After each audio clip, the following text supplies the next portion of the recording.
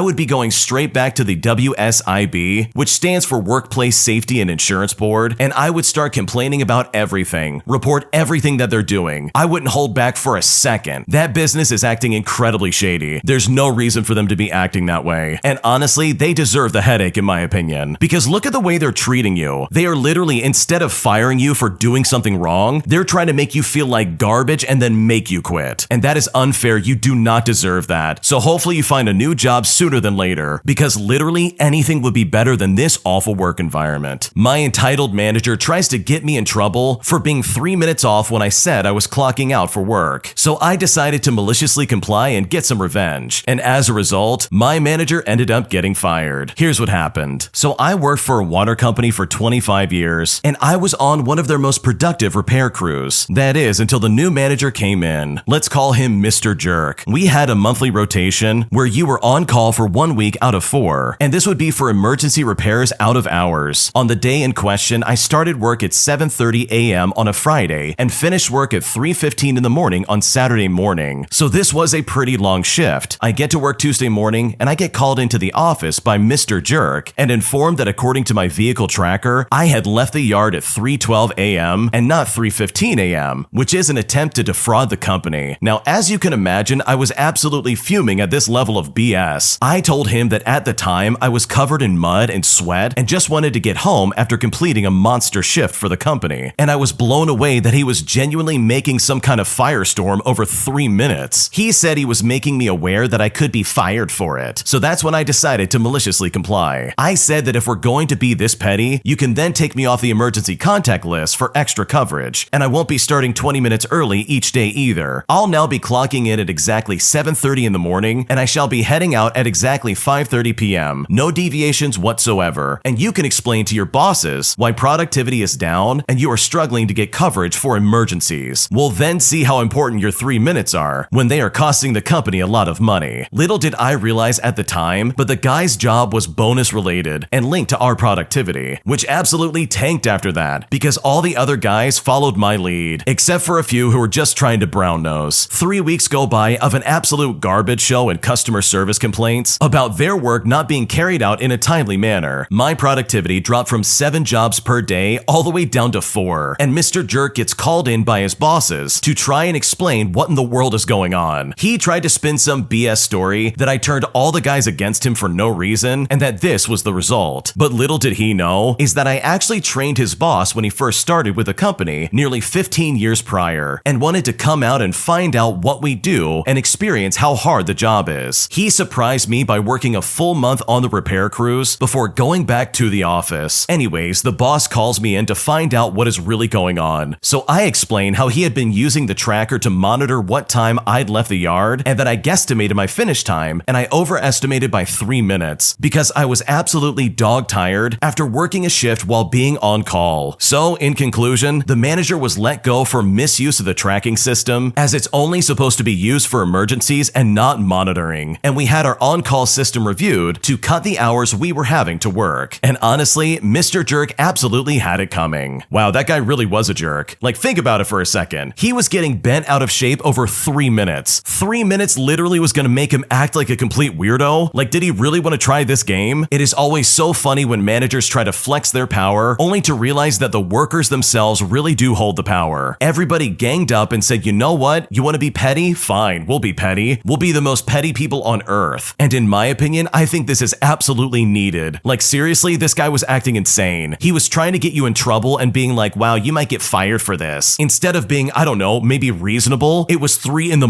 Are you really gonna get bent out of shape over 3 minutes? So good for the original poster for putting this guy in his place. And I find it ironic that he's the one that actually got fired, while the original poster ended up walking away scot-free. I blocked my psychotic cousins after they made my life a living nightmare. But now I'm worried that I made a mistake. And at this point, I seriously don't know what to do. I first want to start off by saying that I was never close to my cousins. I haven't seen them since 2017 at my grandma's funeral. Of course, we exchanged a few text messages back and forth, but it was nothing to speak of, to be honest. Last year, they both tried to get involved in my relationship with my now fiancé. They followed him on Instagram, which I thought was a bit weird because I rarely talk to them, but I try not to think much of it. One of my cousins, we'll call her Anna, that's not her real name, even sent a direct message to my now fiancé. Then she texted me a screenshot of the direct message. She said in the conversation that she wanted to talk to him to make sure that he's good enough for me. I found that really weird because this is someone I haven't seen since 2017 and I rarely talk to in the first place. I told her that I don't feel comfortable with this conversation that she's having with him, and I even told my now fiancé to not reply, unfollow, or block, or do whatever you need to do. My other cousin to the sister of Anna, we'll call her Melissa, also not her real name, caught wind of what I said to her sister, and she made my life a living nightmare. She went after me through direct messages in such an intense way that I didn't think was humanly possible, so I blocked her on Instagram. Then she continued to bother me through my number in regular text messages, so I was forced to block her there too. I was so distraught that I was a complete mess. After all of that, I started receiving really creepy prank phone calls. My fiance was getting them too sometimes. I would get random calls from weird numbers, voicemails of someone screaming like they were being brutally hurt, or even one of a man making really awful noises, if you know what I mean. It was so bad. This was on a continuous loop and it never ended. I went to the cops and I ended up changing my number. My mom then started receiving the calls too, but not nearly as bad as what I experienced. She did some research from the numbers and somehow linked all the calls to my cousin and her friend. She found out that my cousin Melissa's friend is a close childhood friend of Melissa, and he has some mental issues, like he was in and out of mental institutions. When she confronted Melissa, she said that her friend and herself were just prank calling, and it was all in good fun. She told both cousins, Anna and Melissa, that they needed to leave me alone because they made my life a living nightmare, and if I get one more call or text message like that ever again, there's already a record with the police. They then both stopped. So fast forward, and I recently got engaged to my now fiance, and I guess news broke to my cousins. I got a text message from Anna and I didn't respond since I have nothing to say to her. My mom even said both Anna and Melissa direct messaged her on Facebook. I don't know why she is still Facebook friends with them, especially after all of this, and she even replied to the both of them. I got a direct message from Melissa on Instagram and I instantly felt horrified. I didn't open the message, but I checked the account and it is a new account that she seemed to have made, and I guess she did this just so she could be in contact with me since I did block her on her previous one. Honestly, I don't know what to do. My mom seems to think it's nice that they're reaching out to me, and Melissa even told my mom she is sorry about what happened last year. She even thinks that both Melissa and Anna are being nice for supporting my engagement. I don't trust these people, and I don't want them in my life, especially not Melissa, and I don't want them to ruin my life any further. I'm so scared of Melissa. She just doesn't seem like a good person overall. Now, for some additional context, my mom wasn't close with her brother, who's their dad, and they had their own toxic relationship. And I even noticed that my uncle viewed my Instagram story. I don't follow him either, so it really seems like he was peeking around without letting me know. I texted my mom and she told me to block him as well. I told her I'll block him and Anna because I don't trust either of them. My mom never wanted me to block Anna because she's worried that it will start up with all the calls again and that this will just cause more problems in our lives. I felt like my mom wanted me to keep Anna in my life when I really don't want her there. So I blocked her and now I'm panicking. Should I unblock her? I'm seriously worried about future problems. I'm so scared that she'll find new ways to contact me. I'm scared of my mom's reaction over me blocking her. I mean, should I do this just for the sake of everything, as well as to prevent issues with my mom? Or did I do the right thing by cutting her off? Honestly, this is so messy, and at this point, I seriously don't know what to do. This is ridiculous. Please tell me you're not actually thinking about unblocking these weirdos. You want to know why they're coming back to you and they're acting all nice? Because they want back in your life so that they can bother you and your fiancé. They want to get between your marriage and they want to ruin everything for you. They're not actually sorry, they just want an excuse to be there and cause more problems in your life. Like seriously, why would you put up with that? Your mother is being very naive, or she's just welcoming this punishment in her life. Like in my opinion, this incident would only happen once, because I would never talk to these people ever again. There is no way I'm gonna put up with their awful behavior or the awful things they did to me. Like sure, they might actually be sorry, and this might be a chance for all of this to blow over, but you know what? You went through a nightmare and back all of last year. Why on earth would you ever want to welcome that back into your life? Like if I was in your shoes, I would see almost right away that Anna and Melissa are just trying to play games. They want to try and pretend like they're family. They want to be welcomed back into the conversation and somehow get involved in your life. Meanwhile, Anna was messaging your fiancé and trying to make sure that he's the right person for you. Like seriously, these people are crazy. I would not bother with them for a second, and if I was in your shoes, I would ensure that they do not show up to your wedding. Like seriously, take the steps now so these members of your extended family don't try and come in and ruin the entire experience. Like think about it. For months they sent creepy text messages and these awful prank phone calls, and then when they were confronted about it, they're like, oh, we were just playing. Like really? You were just playing? Meanwhile, you were knee deep in a nightmare and you couldn't find any way to get out of it. And you're supposed to just turn around and be like, oh, it's fine. Welcome back into my life. No, I don't think so. This is one of those situations where I would say, yeah, don't let the door hit you on the way out. Because if I was in your shoes, there's no way these people would come back into my life. I would block them everywhere and say never again. Because truly, I think that these people have ulterior motives. And before you know it, if you do let them back in, they are only going to try and mess with you all over again. Am I the jerk for forcing my older brother to buy me a new engagement ring after he stole mine to propose to his girlfriend? And I'm honestly so offended and unbelievably hurt that at this point, I seriously don't know what to do. Here's what happened. I'm a 26-year-old male and I'm proposing to my girlfriend who's 24 on our 4th anniversary, which is going to be September 30th. I've been planning this for about a month and I picked the ring out a couple of weeks ago. The one I got was on sale, so I managed to get it at a surprisingly low price. Last weekend, I told my brother about my plans and I showed him the ring. He then informed me that he was going to propose to his girlfriend as well. The next day, my brother came to my apartment while my girlfriend was out and asked me if he could borrow my ring to propose to his girlfriend. I thought he was joking at first, but no. His plan was to propose to his girlfriend, explain he was using my ring as a placeholder, and then take her to pick out her own ring later. His reasoning was that he didn't want to spend too much money right away, in case she doesn't say yes. I had never heard of any kind of placeholder rings, so I said no and the conversation moved on. On Tuesday, he proposed to his girlfriend, and he did it with my ring. He had taken it before leaving my apartment. I got distracted at work and didn't notice it was gone until his fiancée sent a picture of herself wearing the ring to our family group chat. I called him to ask about the ring, and he immediately apologizes and said that he'd keep his promise and give it back to me as soon as possible. But at this point, my girlfriend had seen it and his fiancé had posted about it on social media, so it was pointless for me to propose using the same ring. We fought about it and he eventually confessed that while he told his fiancé the ring was a placeholder, he didn't tell her that he had gotten it from me. I felt more angry and betrayed about him going behind my back and taking the ring after I said no than the fact that he stole it from me. I also know his fiancé enough to know that she wouldn't like to learn about her engagement ring and how it was stolen from me. So I told my brother I would tell her the truth if he didn't buy me a new engagement ring. He fought against it for a few hours, but finally gave up and agreed. We went to a different jewelry store yesterday and I picked a new ring. I managed to stay in the price range, but the new one was still $100 more expensive. My brother bought the ring but is still accusing me of being inconsiderate and childish. He is insistent that he would have given me the ring back had I given him the opportunity, and I didn't need to threaten him to spend so much money on him. He is now at this point refusing to talk to me. I don't know how to feel about this anymore. I'd usually talk to my brother about these things, and it's surreal that he's the one I'm fighting. I can't tell my fiance, and many of our friends overlap. The only other person who knows about this is our mom, who is very divided on the issue. She thinks that what my brother did was wrong and that I'm right to be upset at him, but I didn't have to stoop as low as I did by threatening his relationship. So am I the jerk in this situation? What should I do? No, you are not the jerk in this situation. Your brother is a complete idiot, and so is your mom for even trying to take his side. Let's look at the facts real quick. This guy stole your property, namely the ring you were gonna use to propose to your girlfriend, and then use that ring to propose to his own girlfriend. Like, he literally stole your opportunity and took away the ring that you had placed your heart and soul into. And then he's gonna turn around and be like, I'll keep my promise, bro, I'll give it back. But I agree with the original poster. You have already shown it on social media. There's no point in taking it and giving it to your girlfriend. They're gonna see it and be like, wait, what's going on here? Like, that's a surefire way for the truth to get out and everyone to know that your brother's a scumbag. So truly, him buying a ring and getting a replacement was the only option. Because what he did was so unfair. And it's almost like he heard that you were proposing to your girlfriend, so he turned around and was like, wait, no, I'm gonna propose to my girlfriend too. Give me your ring. Like, nobody, get your own. Stop being so cheap and buy one for yourself. But instead, he stole it from you. He did it while you were at work and distracted. He went behind your back and took your property. And that is so unacceptable. Like, he seriously sounds like this really weird and jealous older brother who only wanted to propose to his girlfriend as well as use your ring just to try and take you down a peg or two. And that is unfair. So no, once and for all, you are not the jerk here. Your older brother is a complete moron, and anybody who could seriously take his side is also a moron as well. If you like Am I the Jerk, you're probably going to love Am I the Genius. Check it out, link down below in the description. Also, go to amithejerk.com/submit if you would like to submit your own stories. Am I the jerk after I offered my sister my help and some advice when it comes to taking care of her newborn child? Because right now she's saying that I belittled her, and at this point I seriously don't know what to do. Here's what happened. So my husband and I went through the surrogacy process and had our son 4 months ago. We were thrilled when my sister announced her pregnancy, and we found out we would be having children very near the same time. Our niece was born a little over 2 months after our son. My situation and my sister's closely mirror each other. Our husbands both work typical 9 to 5s with 30 to 40 minute commutes. My sister is a stay-at-home mom and I do freelance work from home. For the first 2 weeks after our son was born, we would both take partial night shifts. Once I felt like I had at least some of my bearings on parenthood, I offered to take over completely on weeknights while he does mornings before work and weekends. It's a collaborative process, and that breakdown of parenting just made sense to me. My husband was the one leaving our home to work every day. He was the one who had to be up at a very specific time and make a drive. At 4 months, we no longer have this obstacle anymore. And to be honest, I kind of miss the sweet, quiet bonding time that those nights provided now that he settled onto a nice sleep schedule and usually wakes up once. Still, I think we got it down to almost the perfect science right before we exited the newborn stage. My sister, on the other hand, is very much still in that phase and struggling. This has been a reoccurring problem for her from the beginning. She has been coming to me saying that she's scared she's going to fall asleep holding the baby, that her husband won't help her with the night feeds, etc. I tried to give her tips since I have been through it. I suggested that she let her partner take over in the evenings, so from 6 o'clock until 9 p.m., so that she can get to bed early and catch a few hours of sleep. She can also try to take a nap whenever the baby naps, and stuff along those lines. She shot down everything, saying that wouldn't work for us, and that she needed her partner to do some of the night feedings. I reminded her that her husband is the one commuting in the mornings, and falling asleep while driving was a very real possibility, and that if I had lived through it, so could she. I then offered to watch her daughter for a few days so she could try and catch up on sleep. She then took major offense to both of these things. She said I was belittling her experience, while also acting like I was the better parent. She said I couldn't empathize with her or give her valuable tips since she had been pregnant and I hadn't, and that me offering to watch my niece just felt like me saying she needed help with raising her own child. My intentions were definitely not malicious, and I honestly would like some outside perspective here. So am I the jerk for the things that I said to my sister? What should I do? No, you are not the jerk. Your sister's being absolutely obnoxious. Like, first off, you were there to take care of your child. You made it work with your partner, and you really have been like knee deep in the trenches when it comes to raising a newborn. It's not like you're coming at this and being like super arrogant. Like, seriously, everything you said was reasonable advice. And for your sister to be like, oh, well, you didn't carry a baby, so you don't know what it's like. Like, that's so insulting, and that's just incredibly rude. It doesn't take away from the fact that you literally raised a child. So no, in my opinion, I don't think you're the jerk. I don't think you did anything wrong. And if anything, it really sounds like your sister is being really obnoxious about this whole process. And that truly is not your fault. An entitled Karen screams at me, demanding that she get her nachos right away, right before she goes to watch her movie. And I've never been more blown away by someone's entitlement in my life. Here's what happened. So to start things out, this happened a few years ago. I was working at a small cinema chain in the United Kingdom, and I had been there for about 6 months. And the movie Frozen 2 had just come out. It was half term, so we were very busy a lot of the days. Now, all of my coworkers had been there for a couple of years, so they knew all the discounted deals, but I didn't. So our cinema did some really special deals, such as you could buy a regular drink and a popcorn. You can make it into a regular deal and try and save money. There were different ones, including a kids deal, which was their choice of either popcorn or a hot dog with a drink, and this will be important later on. So I was working a late shift on the cash register, and we were super busy. And by super busy, I mean that we were out the door with a massive line. And this was also, I think, for the evening showing of Frozen. So a woman comes up to the cash register with her son and asks for a kids deal with nachos. I explain politely, "I'm sorry ma'am, kids deals only come with specific choices, and nachos are not included." I proceeded to explain her different deals that she could get with nachos, but obviously they weren't as cheap as the kids deal. This lady kicks off. She starts shouting, pointing to her side of the counter, saying, "The sign here clearly says you can get nachos. You need to give me nachos right now." Now, I had no idea what sign she was talking about. There weren't any signs like that when I came into my shift, and I couldn't see it as I was on the other side of the counter. We literally go back and forth like this, me on the verge of tears, with her getting increasingly louder and throwing her arms around, stating, "This is false advertisement. I want my nachos." Finally, I radio in my supervisor to help, and she had been watching the whole thing on the cameras. She explained I was right. However, you used to be able to get nachos in the deal, but they stopped it and covered up the sign. And much to our surprise, the new sign had fallen down, showing the old advertisement. Eventually, the woman ended up buying a normal nacho deal. But here's the thing, if she had been nice, I would have just given her the nachos and put it through as a kid's deal. But she was being incredibly rude, so I decided that is absolutely not gonna happen. After the rush, I went upstairs to pretend to adjust a projector, and then I just sat down and cried. I mean, imagine screaming at a teenager over minimum wage nachos that you clearly felt entitled to. Yeah, that lady was completely out of line. There was no reason for her to act that way. In my opinion, you can really see someone's true character with the way they treat people in customer service. I mean, innately, the job of being in customer service already places you below the person you are serving. And if they're a nasty piece of work, they will most likely treat you like garbage in the same way that this lady treated this person. And that is so unacceptable. So truly, I'm so sorry you had to deal with that, because the way she acted was completely unfair, and you absolutely did not deserve to get treated in that way. My elderly dad, who I have been caretaking for, refuses to pay me the proper amount, and now at this point, I seriously don't know what to do. About 8 months ago, I started essentially full-time helping my dad as his health problems have worsened and his state and age have worsened as well. He has had mobility problems and walks with a cane and a walker. He also has heart failure to some degree, while also struggling with kidney disease. He was in the hospital earlier in the year several different times, and pretty much since that happened, I essentially gave up my apartment at the time and came to help him out. For me, it was always going to be temporary, never a permanent long-term situation. However, I have been here almost a year, and I have full-time been helping him. I do the meals, grocery shopping, upkeep of the house, bringing him to medical appointments, doing the laundry and the dishwasher, pretty much everything including clearing his dishes in general, so he feels a little bit comfortable in his living situation. One of the biggest levels of narcissism he has is control of finances. He likes to feel needed. He has given me $500 a month each month that I have been here. If you were to hire a caretaker, they would easily charge you that probably per week. Now here's the thing, I have let it slide for a long time, but it has really bothered me. Several months ago, I brought it to his attention and told him I'm not comfortable with the amount anymore, and that I've basically given up my life, and then I'm looking after him and doing everything. But he just dismissed it at the time. About a week ago, we got into an argument because I basically told him I'm planning to leave this fall. I could tell he was trying to act like his ego wasn't hurt, and that he was fine with it and wanted me to leave. Although he obviously wants me to continue helping him at the small rate that I'm currently being paid at. Now, when this happened, he said some pretty sick things to me. He basically said that he wished myself as well as my sister were never born, and that I was the biggest regret of his life. And obviously, these are very sick things to say. After this happened, I stopped helping him altogether. He was able to start making himself a sandwich for dinner and doing basic meal prep, and I haven't lifted a finger. Each day, he has tried to talk to me about it, even yesterday offering me money to go out and get him dinner. But I told him no. But even then, I have my terms which he hasn't agreed to. And of course, his ego got hurt again, so he went out himself and got himself food. Today, I had a moment where I eventually caved emotionally. I got angry angry at the fact that he doesn't seem to be budging and can't simply treat me with respect. I told him that it's pretty amazing he would rather be stubborn than actually say he needs me for help and that he's going to compensate me and treat me properly. Whenever I have brought up compensation, he always says that everyone he knows has their children help them and that they supposedly don't care about money. I have sacrificed a lot to be here helping him. He seems to not care about that because he always acts like I'm lucky to be here and not the other way around. At this point, it's been probably 5 or 6 days and I haven't done any sort of meal prep. I haven't done any shopping. I haven't even lifted a finger. I have been looking for a brand new apartment for several weeks at this point. I went to see one and I'm trying to continue looking so that I can leave this situation entirely. In the interim, it's hard that I am financially dependent on him because he uses things like this. And now he's essentially not giving me money that I feel he owes me, especially with everything I've done for him. I have done the research and the average caretaker makes about $2,500 a month. I would even be willing to flex and do $1,000 a month in the interim, all while I'm still here in the house. He has the finances and simply doesn't want to do it out of principle and control. And at this point, I seriously don't know what to do. Wow, your dad is awful. He is clearly taking advantage of you and he doesn't have any intention of actually helping you out. That is incredibly unfair and so unkind. So in my opinion, if I was in your shoes, I would just get a job. I would get a job anywhere that just actually pays me money. And I would just straight up save up money so I can get out of there. Build up your money even if it's just a part-time job and carve your way into a new apartment. Your dad's taking advantage of you. You said it yourself. And it's not like he doesn't have any money to support himself or even just to hire some kind of worker to help him out. This guy is literally just using you and that's not fair. So hopefully some kind of solution can come from this because the way your dad is acting is absolutely obnoxious and so completely uncalled for. Am I the jerk for getting upset that all of my siblings took a trip to Paris but didn't invite me or even inform me that they were going? And honestly, after everything that's happened, I'm just so upset and I seriously don't know what to do. So I found out all of my siblings are in Paris through my 15-year-old daughter who saw some pictures on Facebook and asked me about it. At first, I thought it was a joke or a filter or something, but after I called my stepdad, I confirmed that indeed my siblings were all in Paris for a week and I had not been invited or told about it at all. I had recently talked to my oldest sister who had mentioned a special trip with her daughter to Paris, and honestly, I was really excited for her, but she failed to mention that it was also with my 2 brothers, as well as their families and our other sister. And even then, I still would have been excited for her. When my dad finally responded to my text message asking if my siblings were all on a trip together, I was told I was being dramatic and needed to get over it because I would not have been able to afford it. So they decided to just not invite me. Now, my siblings are all well off and I'm disabled and I barely make ends meet on Social Security. I told my dad it wasn't about me not going, but rather it was about me not even being invited or told about it. So he said to me, well, I wasn't invited either and you don't see me whining about it, but I really don't think it's the same at all. I just wish they would have asked me and let me decide for myself if I could go or not. It just sucks so badly. I feel like they are ashamed of me. I already feel less than by society as a whole, and now I feel the same way by my family. It's made me incredibly depressed. Like, why am I even here? The people that are supposed to love me would rather believe I don't exist. I ended the night by crying, and I blocked everyone on everything. Now, the blocking wasn't just because of this one incident. This is just the final straw on the camel's back. And also, I never expected them to pay for me, and especially for an expensive trip like this. I mean, my brothers take international trips frequently, and I see those pictures online and I think it's awesome. I'm just sad because this is literally everyone minus me. This was a big trip for my sisters, and I just wish I had been told ahead of time instead of being kept in the dark. So am I the jerk for getting upset about not getting invited? What should I do? Okay, first off, the way they treated you is absolutely awful. That is so unacceptable and that's just so disgusting. I mean, the fact that you were kept in the dark about this sends a very clear message straight to you. They are basically telling you that no, they don't want you there, and that they really do judge you based on your disability as well as your financial situation. So no, you are not the jerk here. Your sisters and your dad are absolutely being jerks, and it is completely unacceptable that they chose not to invite you. An entitled Karen freaks out when I take her bathroom stall, claiming that she has ownership over it as she always uses that specific stall anytime she uses the bathroom. And I'm honestly just so blown away by her awful behavior. Here's what happened. So this literally just happened. I'm sitting in the food court area of my local mall typing this up as we speak. And truly, I think it belongs here. I was just in the mall bathroom. It is pretty big, and I think there are about 8 to 10 stalls in it. When I entered the bathroom, it looked like only one other stall was occupied. I chose a stall randomly, and I settled in to do my business. I hear the doors to the bathroom open, as well as loud clicks from high heels. They stop outside my stall, and I'm startled by a loud banging. Then I hear a nasally, "Excuse me," and I say to them, "Someone's in here," and this is the following conversation that actually happened. The entitled Karen says, "Yeah, no duh. Can you hurry up? I need that stall." I say to her,